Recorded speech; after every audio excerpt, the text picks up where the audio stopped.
ইমামে আজম আবু হানিফা রাহমাতুল্লাহি আলাইহি আল্লাহর বান্দার একটা ব্যবসা ছিল, কাপড়ের ব্যবসা। ওলামায়ে কেরাম থাকলে একমত হবেন কাপড়ের ব্যবসা ছিল। এই আবু হানিফা রাহমাতুল্লাহি আলাইহি সফর দূর দেশে চলে গেলেন। আমার ভাইরা, আমার বাবাজিরা, বন্ধুরা রে, আর কর্মচারীকে বলে গেলেন অন্যত্তর থেকে কোনো মানুষ যদি কাপড় নিতে আসে তুমি বলবা এই গাঁটের মধ্যে একটা গাঁট খারাপ, বাকি সবগুলা ইনটেক ভালো মাল। এক কর্মচারী এই আদেশটাই আমলটা তুমি আমলে নিবে, তুমি পালন করবে। আমি সফর দেশে চলে গেলাম। ইমামে আবু হানিফা রাহমাতুল্লাহি আলাইহি রওনা হয়ে চলে গেলে এবার কর্মচারীর কাছে অন্যত্তর থেকে মানুষ কাপড় নেওয়ার জন্য আসলেন। এবার ওই কর্মচারীকে বললেন ভাইজান আমি এই থানগুলি থেকে আমি কাপড় নেব। এবার সুন্দর করে কাপড়গুলি দিয়ে দিলেন। ওই থানের ভিতরে একটা গাঁট ফসা কাপড় ছিল, এটাও ভালো দামে বিক্রয় করে দিল।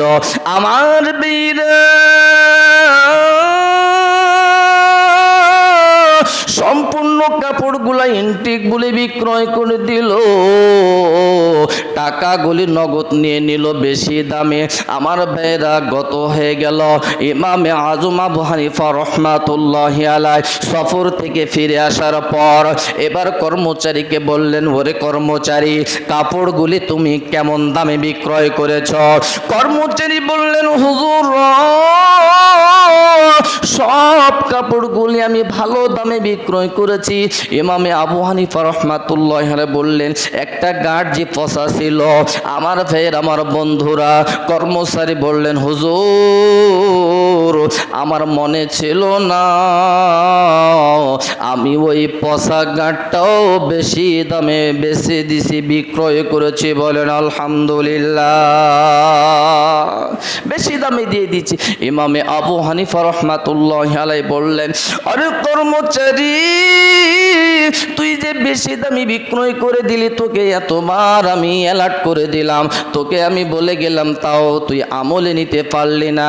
আমার সম্পূর্ণ টাকা আল্লাহর রাস্তায় আমি ইমামে আবু হানিফা রাহমাতুল্লাহি আলাইহি সব টাকা আমি দান করে দিলাম। বলেন সুবহানাল্লাহ। এই জন্য আমার ভাইরা, আমার বাবাজি